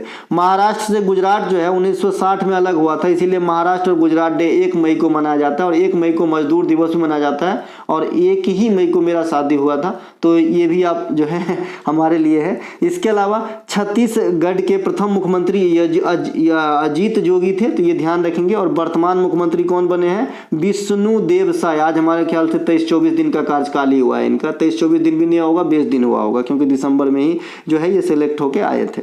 इनके अलावा बुक्सा जनजाति किस राज्य में निवास करते हैं? तो बुक्सा जनजाति भैया उत्तर प्रदेश में निवास करते हैं। देखिए वो बुक्सा टाइगर रिजर्व भी है, ठीक है। तो ये बुक्सा आपको कहाँ पे ले जाएगा? ये ले जाएगा आपको पश्चिम बंगाल में, ये पश्चिम बंगाल में है, ठीक है। और एक वो बुक्सा जनजाति भी है, ये आपका उत्तर प्रदेश और उत्तराखंड दोनों में निवास करते हैं, तो ध्यान रखिएगा। उत्तर प्रदेश में अगरिया, भोटिया, बैगा ये सब भी जनजाति आपको देखने को मिलेगा, जिसमें भोटिया में भी आप स्टार देख रहे हैं, ये भी आपको उत्तराखंड में मिलेगा। और एगो होता है जी भूटिया, ये भूटिया नॉर्थ ईस्ट में मिलेगा, जैसे बैचुंग भूटिया वगैरह का नाम आपने सुना होगा। इसके अलावा जनगणना 2011 के अनुसार उत्तर प्रदेश में ही सबसे ज्यादा SC आबादी है और सबसे ज्यादा ST आबादी कहाँ पे है? MP के अंदर है। उत्तर प्रदेश में ओवरऑल जनसंख्या भी सबसे ज्यादा है, उत्तर प्रदेश में सबसे ज्यादा ग्रामीण जनसंख्या भी है, तो ये सब ध्यान रखेंगे। इनके अलावा देश में सबसे अधिक अनुसूचित जनजाति मध्य प्रदेश बता दिए थे। संगीन किस धर्म का एक पर्व है? तो संगीन संगकीन है, संगकन इस प्रकार से, तो ये बौद्ध धर्म का है। लोसार, बैसाख पूर्णिमा और बुद्धा जयंती ये भी बौद्ध धर्म के त्योहार हैं। बौद्ध धर्म के बारे में आप जानते हैं, महात्मा बुद्ध जो है इनके संस्थापक है। महात्मा बुद्ध का जन्म लुम्बिनी नेपाल में हुआ था, मृत्यु यहीं उत्तर प्रदेश के कुशीनारा प्रांत में कुशीनगर में हुआ था। इसके अलावा महात्मा बुद्ध के 4 जो आपका स्टेप है उनके अलग अलग नाम है। गृह त्याग को महाभिनिष्क्रमण, ज्ञान की प्राप्ति और जो प्रथम उपदेश दिए थे धर्म चक्र प्रवर्तन, मृत्यु को महापरिनिर्वाण, है ना। इनके पुनर्जन्म की कथा जातक में वर्णित है। इनके त्रिपिटक में सुत्त पिटक, विनय पिटक, अधिम पिटक किताब आ जाते हैं। इनके 4 बौद्ध संगति होते हैं, है ना। ये होता है राजगीर में आपका अजात शत्रु के समय, फिर काला अशोक के समय, दूसरा वैशाली में, तीसरा पाटलिपुत्रा में अशोक के समय और चौथा कुंडलवन कश्मीर में कनिष्क के समय, ठीक है। ये सब भगवान बुद्ध से है, थोड़ा सा डिटेल। नवरोज पारसी त्योहार है, इसकी शुरुआत जो है गुलाम वंश के शासक सही है, गुलाम वंश के शासक बलबन ने किया था, संस्थापक बुला रहा था भाई, है ना। इसके अलावा मिलान उल नबी, मुहर्रम, बकरीद, ईद ये सब किस धर्म के हैं? इस्लाम धर्म के हैं। इनके अलावा पर्यूषण किस धर्म से संबंधित है भैया? जैन धर्म से संबंधित है। एक विदेशी त्योहार ईस्टर, गुड फ्राइडे, क्रिसमस ये सब किस धर्म से है? ईसाई धर्म से, है ना। देखिए जो ईस्टर का फेस्टिवल होता है ना, ये गुड फ्राइडे में ही तीसरे दिन मनाया जाता है, डे 3 को मनाया जाता है, ठीक है। ऐसा माना जाता है कि जो ईसा मसीह चले गए थे ना वो वापस आ जाते हैं फिर से, ठीक है। तो ये आपका 3rd डे में मनाया जाता है ना। सभी धर्मों का सम्मान करते हैं। हैलोवीन त्योहार प्रति साल कब मनाया जाता है? 31 अक्टूबर को। हैलोवीन ये भूतिया त्योहार है, ये विदेश में मनाया जाता है, यूरोपीय कंट्री में, खास करके अब तो ऑस्ट्रेलिया वगैरह में भी मनाया जाने लगा है। इसके अलावा मध्य प्रदेश में अयोध्या में नवनिर्माणित हवाई अड्डे का नाम क्या रखा गया है? तो महर्षि वाल्मीकि अंतर्राष्ट्रीय हवाई अड्डा, ये जो है अयोध्या में अभी पूर्ण रूप से तैयार नहीं हुआ है, लेकिन जो है अब 22 तारीख से पहले तो अवश्य हो जाएगा। इनके अलावा डोनीपोलो हवाई अड्डा ये अरुणाचल प्रदेश में स्थित है। डोनीपोलो ये ग्रीनफील्ड हवाई अड्डा है अरुणाचल प्रदेश का पहला, मोदी साहब जो है इन्हें उद्घाटित किए थे। इंदिरा गांधी इंटरनेशनल हवाई अड्डा कहाँ पे है? दिल्ली में। ये इंडिया का सबसे ज़्यादा परिचालन जो है कंडक्ट कराने वाली हवाई अड्डा है। मनोहर पारिकर हवाई अड्डा, इससे पहले मोपा इंटरनेशनल हवाई अड्डा कहा जाता था, ये गोवा में है और जो गोवा के राजनेता मनोहर पारिकर के नाम पे जो है इन्हें नाम बदल दिया गया है। उत्तर प्रदेश के लखनऊ में स्थित है उत्तर प्रदेश का सबसे बड़ा हवाई अड्डा चौधरी चरण सिंह हवाई अड्डा। ये चौधरी चरण सिंह के जन्मदिन पे ही 23 दिसंबर को राष्ट्रीय किसान दिवस के रूप में मनाते हैं, ध्यान रखेंगे। इनके अलावा उड़ान योजना जो आपका यही विमानन से संबंधित है, 2017 में पहला जो है इनका कार्यकलाप स्टार्ट हुआ था। सौर ऊर्जा से संचालित प्रथम भारतीय हवाई अड्डा ये कोचीन हवाई अड्डा है। ये इंडिया ही नहीं पूरे विश्व स्तर पर पहला है। इनके अलावा 12वां विश्व हिंदी सम्मेलन 2023 का आयोजन किस देश में किया गया? फिजी में किया गया था। ये फिजी के नाडी में किया गया था, है ना, ध्यान रखेंगे।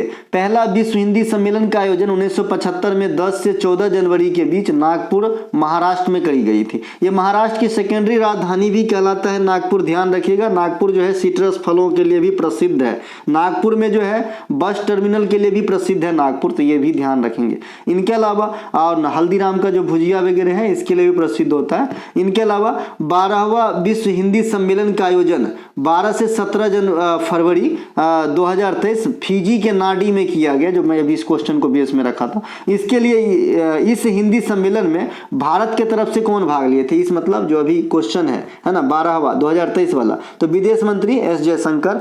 हिंदी सम्मेलन का विषय रखा गया था कि हिंदी पारंपरिक ज्ञान से कृत्रिम मेधा तक। कृत्रिम मेधा मतलब समझते हैं ना, आर्टिफिशियल इंटेलिजेंस, AI, है ना। और मैं आपको बता रहा था कि उत्तर प्रदेश के कौन से शहर में जो है AI डेवलप करने की बात कही जा रही है, तो लखनऊ में, तो ये बात भी ध्यान रखेंगे। और कंप्यूटर की जो 5वीं पीढ़ी है ना उसमें AI काम करता है, आर्टिफिशियल इंटेलिजेंस। इसको देखना है ना अपने मोबाइल में, आप जिसको रोजाना गुड मॉर्निंग गुड नाइट भेजते हो, सिर्फ उसके अकाउंट पे जाओ, अपने आप शो करेगा वो वर्ड जो आप लिखते हो हमेशा। इसके अलावा विश्व हिंदी दिवस 10 जनवरी को और राष्ट्रीय हिंदी दिवस 14 सितंबर को मनाते हैं। भारत के अनुच्छेद जो संविधान है उसमें 343 में कहा गया है कि राष्ट्र की भाषा हिंदी और लिपि देवनागरी होगी। जनगणना 2011 के अनुसार सबसे अधिक बोली जाने वाली भाषा हिंदी ही है, 46.6% के समथिंग, मैंने 47 लिखा है। दूसरा भाषा बंगाल है और तीसरा भाषा जो है मराठी भाषा बोली जाती थी जनगणना 2011 के अनुसार। अखिल भारतीय राज्य भाषा सम्मेलन 2022 गुजरात में हुआ है।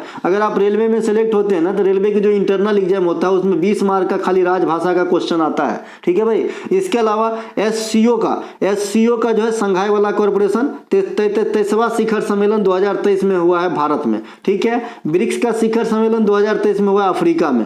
43वां आसियान देश में क्या हुआ सदस्य? 11। लास्ट वाला सदस्य कौन है? Timor Leste. तो इसकी जो बैठक हुआ है कहाँ पे हुआ है? जकार्ता इंडोनेशिया के अंदर हुआ है। इंडोनेशिया का नया राजधानी है नूसंतारा, ध्यान रखेंगे। इंडोनेशिया को द्वीपीय समूह वाला देश भी कहा जाता है। स्वपोषी में आंतरिक कोशिकाएं ऊर्जा किस रूप में संग्रहित होती है? तो स्टार्च के रूप में स्वपोषी के अंदर ऊर्जा संग्रहित होता है, कलेक्ट होता है। स्वपोषी किसे कहते हैं? जो मतलब अपना खाना खुद तैयार कर ले, जैसे पेड़ पौधे, शैवाल, काफी हद तक जीवाणु वगैरह भी अपने खुद पे डिपेंड होता है, तो उसे स्वपोषी कहा जाता है, ठीक है। हम लोग क्या है? हम लोग परपोषी हैं, है ना। हम लोग क्या है? परपोषी हैं, है ना। हम क्योंकि हम डिपेंड करते हैं भाई अन्य जीव जंतु पे। इसके अलावा प्रजीवी जो पैरासाइट है, इसके बारे में भी आपसे पूछा जाता है कि पैरासाइट निम्नलिखित में से कौन है, नहीं है। तो अगर डिफिनीशन जानते हैं तो ठीक है। पैरासाइट है कि हमेशा दूसरे पे डिपेंड रहता है ना। उसका जो है पूरा जिंदगी दूसरे पे डिपेंड रहता है और जिंदगी भोजन पे टिका हुआ, लेकिन तो समझ लीजिए कि इसका भोजन दूसरे पे डिपेंड होता है ना।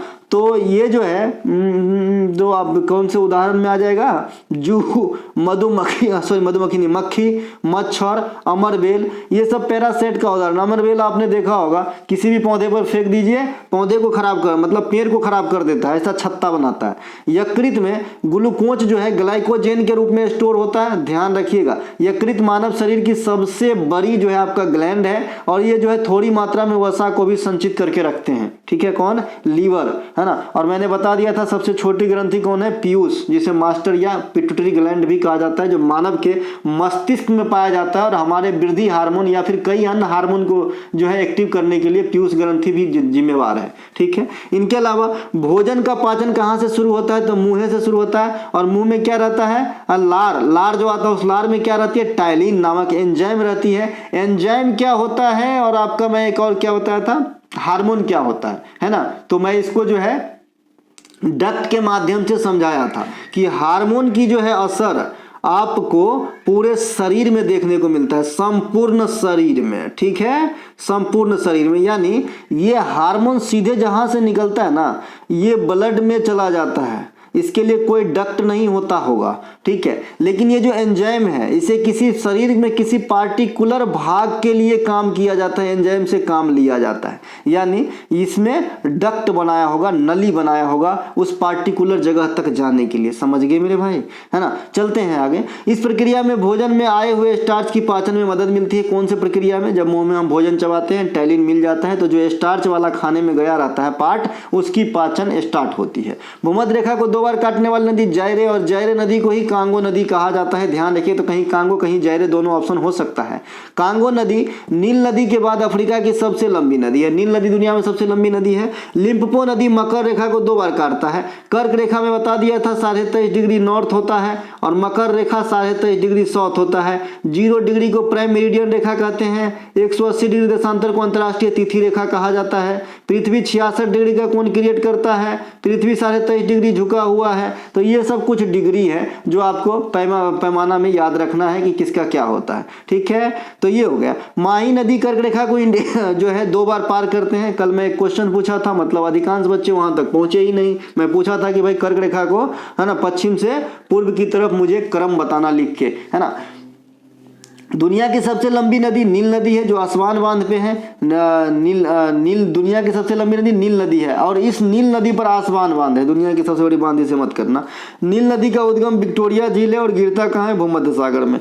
इसके अलावा भूमध्य रेखा पर स्थित एशियाई देश कौन सा है? इंडोनेशिया, मालदीव, ये सब भूमध्य रेखा पर स्थित है। इक्वाडोर वगैरह भी है ना, लेकिन ये जो है एशिया वाला देश है, इंडोनेशिया और मालदीव।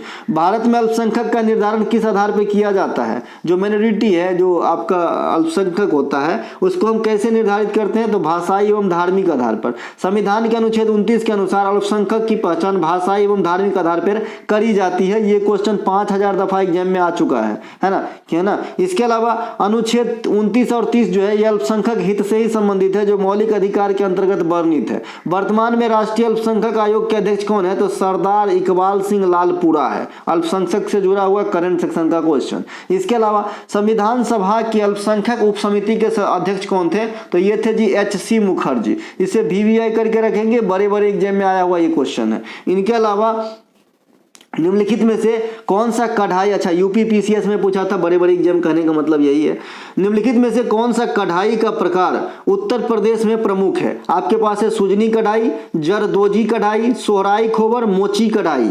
देखिए इन चारों ऑप्शन में से जो ऑप्शन नंबर बी है ना, जरदोजी कढ़ाई, ये आपका होता है जी उत्तर प्रदेश के अंदर, है ना। एक प्रकार का कढ़ाई है। कढ़ाई समझते हैं ना, कपड़ा उपड़ा पे जो है छोटे छोटे मोती वगैरह से नक्काशी बनाना, है ना, स्टार बेस्टार बनाना, साड़ी उड़ी पर आप देखे होंगे कढ़ाई किया रहता है। या फिर शादी में जो लड़कियां लोग पहनती है ना, कैसे क्या बोलते हैं, लहंगा चुन्नी वगैरह, उस पर भी रहता है ना। तो ये जो है आपका जरदोजी कढ़ाई है ना, ये उत्तर प्रदेश का। बाद बाकी सुजनी कढ़ाई की बात करेंगे तो ये बिहार में आना है, और सोहराई खोबर करेंगे तो ये झारखंड की एक प्रकार की पेंटिंग है, जिसे GI टैग भी दिया गया वहाँ का।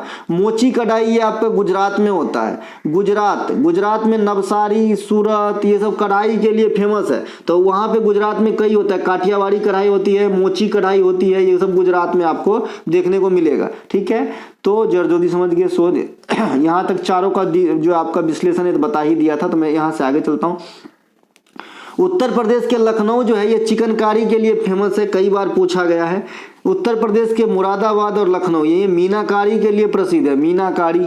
इसके अलावा मिथिला पेंटिंग ये बिहार के हैं, बहुसली पेंटिंग जम्मू कश्मीर के हैं, बर्ली पेंटिंग ये महाराष्ट्र के हैं, गोंड पेंटिंग जाति के नाम से स्पष्ट हो ये मध्य प्रदेश के हैं, गुलेर पेंटिंग ये हिमाचल प्रदेश के हैं। तो ये सब कुछ पेंटिंग के फॉर्म है। सोहराई खबर आपने ऊपर देखा वो झारखंड का है ना, तो ये पेंटिंग है। बाद बाकी फर चित्रकला ये आपका हो जाएगा राजस्थान का, भित्ति चित्रकला ये आपका हो जाएगा जी उड़ीसा का, रंगोली चित्रकला ये आपका जी हो जाएगा महाराष्ट्र का। तो ये सब कुछ जो है चित्रकला है ना। इसके अलावा अंतर्राष्ट्रीय मुक्केबाजी संघ 2022 ने अपना अध्यक्ष किसे चुना है 2022 में, तो लवलीना बोरगोहेन की बहुत बड़ी बात है भाई। लवलीना बोरगोहेन भारत के असम राज्य से बिलोंग करती है और 2023 में जो विश्व महिला बॉक्सिंग चैंपियनशिप जो दिल्ली के अंदर कराए गए वहां पे भारत के 4 बेटियों ने 4 गोल्ड जीती थी, उनमें एक लवलीना बोरगोहेन के भी नाम थी। ये कौन कौन थी? स्वीटी बुरा, नीतू घनघास और निखत जरीन और लवलीना बोरगोहेन। तो ये चारों ने एक एक गोल्ड अपने नाम करी थी, ध्यान रखेंगे। इनके अलावा भारतीय ओलंपिक संघ के प्रथम महिला अध्यक्ष अभी काबिज हैं पीटी उषा मैडम। इसे पयोली एक्सप्रेस, उड़न परी या गोल्डन गर्ल भी कहा जाता है। बीसीसीआई के वर्तमान अध्यक्ष 36वें रोजर बिन्नी है, सौरव गांगुली साहब का स्थान लिया है। जैसा एज इट इज सचिव के रूप में आगे कार्यकाल को बढ़ा लिया है। भारतीय हॉकी के नए अध्यक्ष कौन है? दिलीप टर्की है। आईसीसी के वर्तमान अध्यक्ष as it is Greg Barclay है जो न्यूजीलैंड के हैं। आईसीसी के प्रथम स्वतंत्र महिला निर्देशक के रूप में इंदिरा नूई, जो कभी पेप्सिको कंपनी से भी जुड़ी रही थी इंदिरा नूई, तो इनको जो है आपको आईसीसी में प्रथम स्वतंत्र महिला के तौर पे निर्देशित किए गए हैं। उत्तर प्रदेश स्थित गोविंद बल्लभ पंत सागर बांध किस नदी पर स्थित है? आप जानते हैं कि उत्तर प्रदेश के पहला सीएम जो थे वो आपका गोविंद बल्लभ पंत साहब थे, तो ये रिहंद नदी पर इनके नाम से बांध बनाया गया। ये मिट्टी का बांध है। उत्तर प्रदेश में गोविंद बल्लभ पंत सागर बांध जो सोनभद्र जिले में है, रिहंद नदी पर स्थित है। यह एक बहुउद्देशीय परियोजना में है। इनमें सिंचाई, पनबिजली इत्यादि शामिल है। उत्तर प्रदेश के प्रथम मुख्यमंत्री जो थे कौन थे? गोविंद बल्लभ पंत। और कल वाला क्लास या जो पहला क्लास हुआ था उसमें मैं प्रथम राज्यपाल बता दिया था। बरवा सागर बांध ये चित्रकूट में है और चित्रकूट जलप्रपात छत्तीसगढ़ में है, जिसे भारत का नियाग्रा कहा जाता है। इसके अलावा उत्तर प्रदेश में गोविंद सागर बांध ये ललितपुर शहजाद नदी पर स्थित है। माती टीला बांध ये बेतवा नदी पर ललितपुर में स्थित है। नगवा बांध ये कर्मनाशा नदी पर जो है बिहार तक भी जाती है कर्मनाशा नदी, और बिहार और उत्तर प्रदेश को डिवाइड करने में इस नदी का अहम योगदान है। ये सोनभद्र में स्थित है। भारत में पहली बहुउद्देशीय परियोजना दामोदर घाटी परियोजना था जो पश्चिम बंगाल और झारखंड का संयुक्त परियोजना है। भारत की सबसे ऊंची बांध परियोजना टिहरी डैम परियोजना है। ये उत्तराखंड में भागीरथी और भिलांगना नदी के संगम पे है और इसकी हाइट 261 मीटर से भी अधिक है। भारत की सबसे लंबी बांध परियोजना हीराकुंड बांध परियोजना है जो महानदी पर उड़ीसा राज्य में स्थित है। भारत की सबसे ऊंची ज्वारीय बांध परियोजना ये है आपका जी भाखड़ा नांगल जो सतलज नदी पर स्थित है। ठीक है भाई। अगला है भोजपुरी लोकगीतों को लोकप्रिय बनाने में अहम योगदान किसने दिया था? तो भोजपुरी लोकगीतों को लोकप्रिय बनाने में अहम योगदान भिखारी ठाकुर को दिया गया था। किसे? भिखारी ठाकुर को। भिखारी ठाकुर को भोजपुरी क्षेत्र में लोकगीतों को लोकप्रिय बनाने का श्रेय दिया जाता है। भोजपुरी लोकगीत में कई प्रकार के होते हैं, सोहर हो गया, कजरी हो गया, भजन हो गया, रसिया हो गया, ये सब जो है भोजपुरी गायन के प्रकार हैं, ध्यान रखेंगे। भोजपुरी क्या संविधान में अटैच है? तो कहिएगा नहीं अटैच है। उत्तर प्रदेश के चरकुला नृत्य भी फेमस है, रासलीला भी फेमस है, चरकुला भी फेमस है, ध्यान रखिएगा। इनके अलावा 17वीं आईपीएल खेल 2023 के नीलामी में सबसे अधिक महंगा खिलाड़ी कौन बना है? तो अभी तक में जहां आज मैं पढ़ा रहा हूं तो मिशेल स्टार्क ये सबसे महंगा खिलाड़ी है, जिसे कोलकाता नाइट राइडर्स ने जो है आपका खरीद लिया है। कितने में? 24.75 करोड़ में। बाप रे।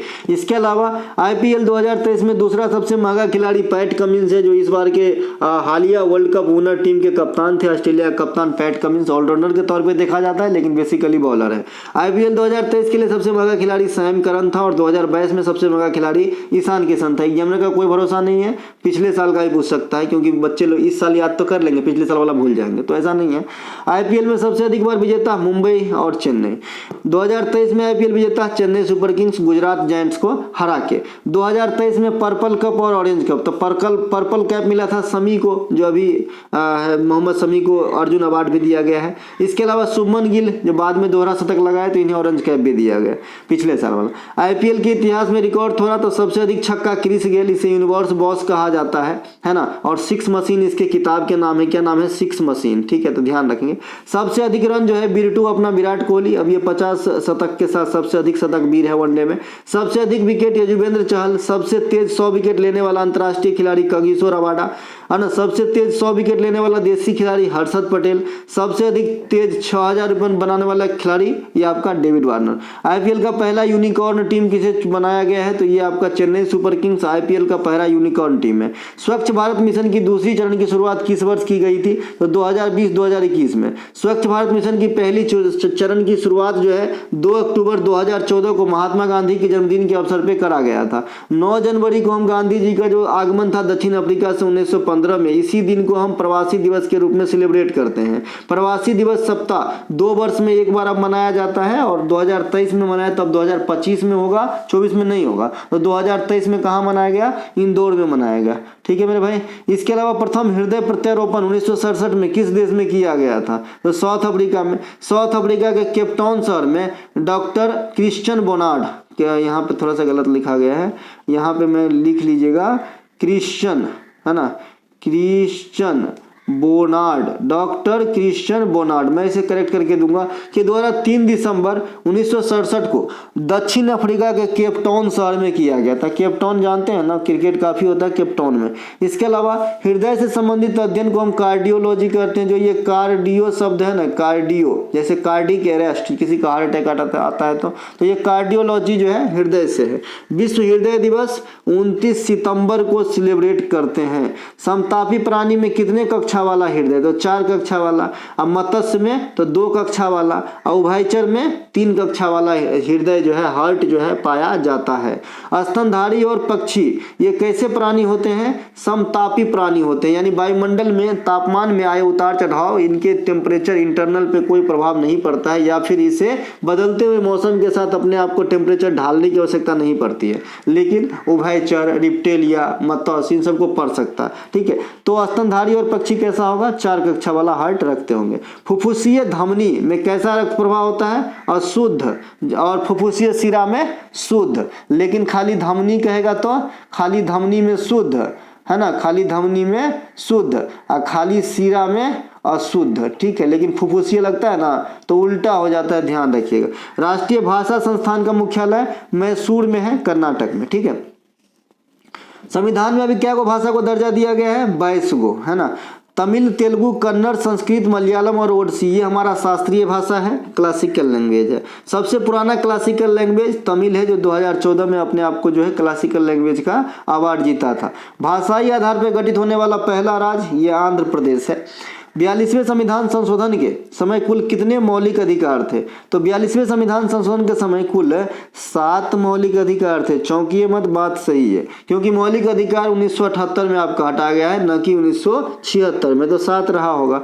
42वां संविधान संशोधन 1976 में हुआ था। उस समय बहुत सारे चीज किए गए संविधान के अंदर, तो उस समय जो है आपका 7 मौलिक अधिकार हुआ था। बाद में 1978 में आपका 44वां संविधान संशोधन होता है, और इसमें मौलिक अधिकार, संपत्ति के अधिकार मौलिक अधिकार से रिप्लेस कर दिया जाता है विधिक अधिकार के तौर पे, ठीक है। और अब इसे आर्टिकल 300A में रखा गया है। मौलिक अधिकार को भारतीय संविधान का मैग्ना कार्टा कहा जाता है, और भारतीय शिक्षा का मैग्ना कार्टा किसे कहा जाता है? आप लोग कमेंट करना।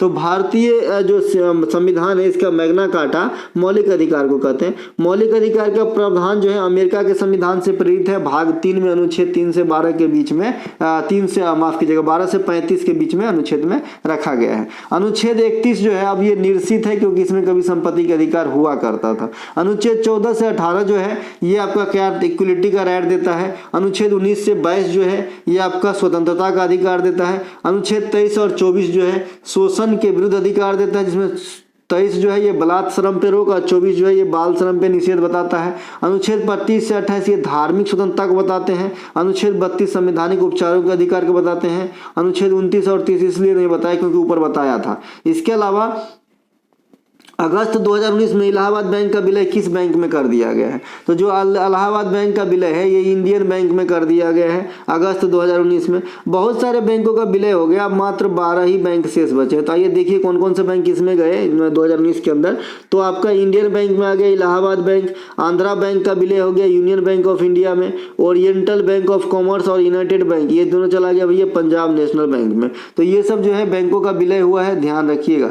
इनके अलावा एक बैंक और छूट गया, सिंडिकेट बैंक जो है ना इसका विलय हो गया केनरा बैंक में। अब विजया और देना बैंक का जो लोगो है ना माता लक्ष्मी है ना भाई, तो ये विजया बैंक और देना बैंक ये दोनों का विलय हो गया बैंक ऑफ बड़ौदा में। कहाँ हो गया? बैंक ऑफ बड़ौदा में।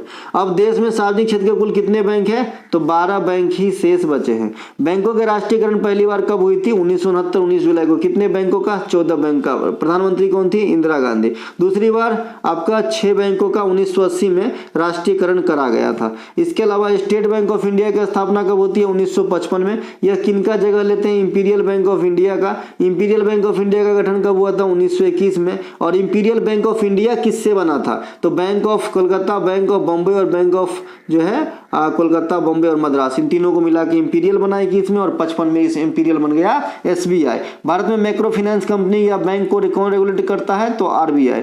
जनगणना 2011 के अनुसार किस राज्य में महिलाओं की साक्षरता प्रतिशत सबसे अधिक है ना? दूसरी सबसे अधिक है, करिएगा यहाँ पे, क्योंकि सबसे अधिक तो केरल ही होगा। ठीक है मेरे भाई, सबसे अधिक होगा केरल। यहाँ सेकेंड सबसे अधिक कर लीजिएगा मिजोरम आंसर होगा। मैं इसे करेक्ट करके दूंगा पीडीएफ, आप डोंट वरी, और सही से मैं यहाँ पे इमेज भी लगा दूंगा ग्राफिकल जो जनगणना वाला। ठीक है, इसके अलावा जनगणना 2011 के अनुसार सबसे अधिक महिला साक्षरता केरल का है, और सबसे कम महिला साक्षरता कहिए, पुरुष साक्षरता कहिए, ये आपका आ जाएगा कहाँ पे? बिहार में।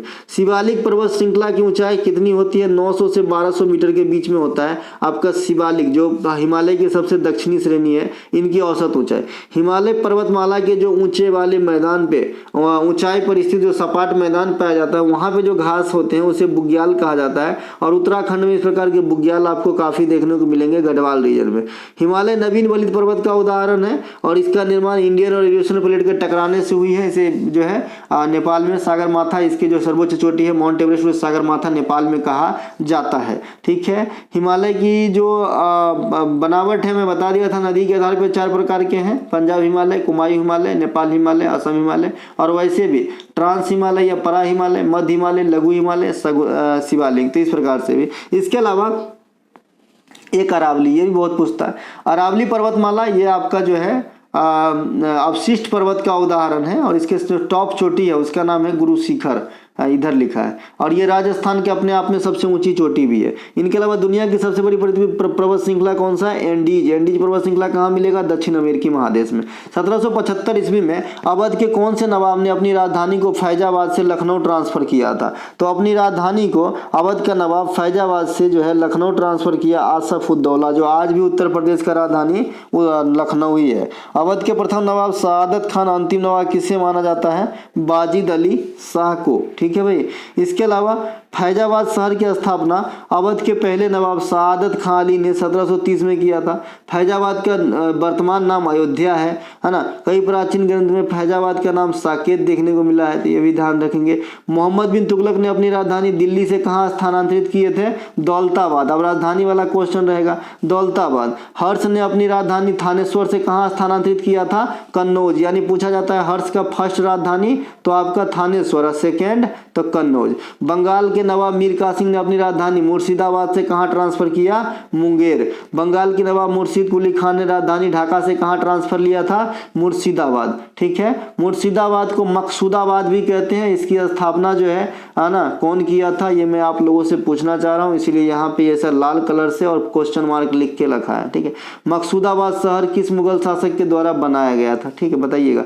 दादा साहब फाल्के इंटरनेशनल अवार्ड 2023 में किस फिल्म को सबसे फिल्म का अवार्ड दिया गया?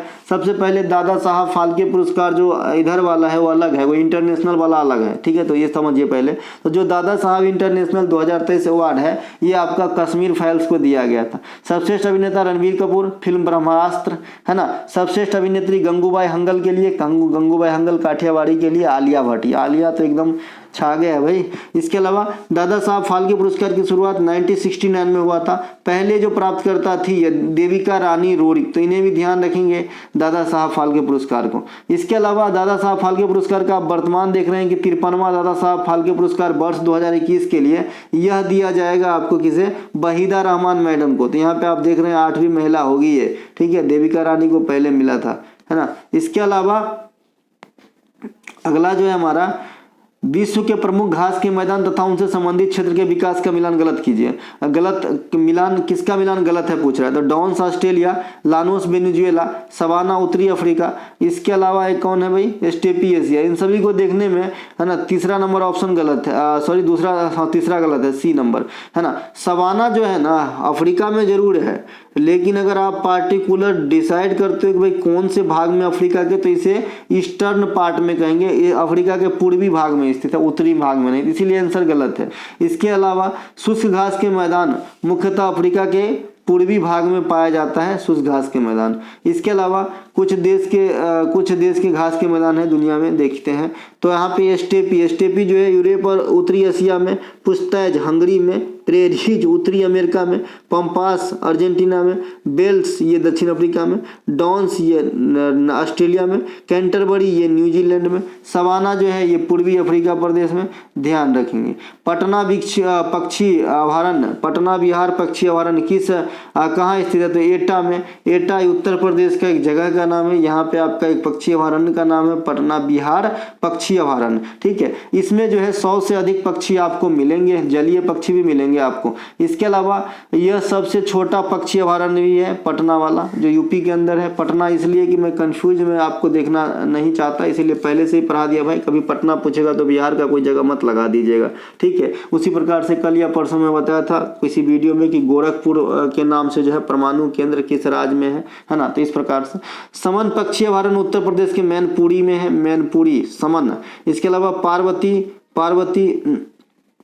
पार्वती औरंग होगा ये, पार्वती अरंग पक्षी अभयारण्य ये गोंडा में है, उत्तर प्रदेश में। राप्ती नदी के किनारे स्थित है, सफेद कंठ वाला किंगफिशर यहाँ पाया जाता है ना। बखीरा पक्षी अभयारण्य संत कबीर नगर जिला में स्थित है, जो घाघरा नदी के तट पे है। सभी पक्षियों के साथ साथ यहाँ भी प्रवासी जल पक्षी आते हैं। उत्तर प्रदेश के दुधवा राष्ट्रीय उद्यान कहाँ स्थित है, किशनपुर वन्य जीव अभयारण्य में स्थित है। करतनिया घाट वन्य जीव अभयारण्य, भगवान महावीर स्वामी वन्य जीव अभयारण्य, तो ये सभी के सभी उत्तर प्रदेश में है, ठीक है भाई। तो ये जो है आपका आज का प्रैक्टिस सेट का वीडियो यहीं समाप्त होती है। अच्छा लगे तो लाइक करें, अपने दोस्तों में शेयर करें, और पीडीएफ संबंधित कोई भी जानकारी चाहिए वीडियो के डिस्क्रिप्शन में लिंक दिया गया है, व्हाट्सएप पे बात कीजिए, पीडीएफ अभी ले लीजिए। एग्जाम हॉल में इस चीज़ को आपको जो है फ़ायदा देखने को मिलेगी, और ये लॉन्ग लास्टिंग है। ऐसा नहीं है कि आप आज पीडीएफ हमारे 100 रुपये वाली खरीद लिए तो ये 5 महीने के बाद किसी काम के नहीं रहेंगे। मैं कहता हूँ आपको नौकरी दिलाने के लिए काफ़ी होगा जी, काफ़ी। अगर आपने ये 100 की पीडीएफ भी देख लिए और आपने जो है सभी प्लेलिस्ट की वीडियो धीरे धीरे करके देख लिए, समझ लिए, और जो मौखिक रूप से उसे नोट कर लिए, इतना कीजिए। अगर आप जीके जीएस में पीछे रह जाए तो बताइए मुझे। मिलेंगे अगले वीडियो में। जय हिंद दोस्तों।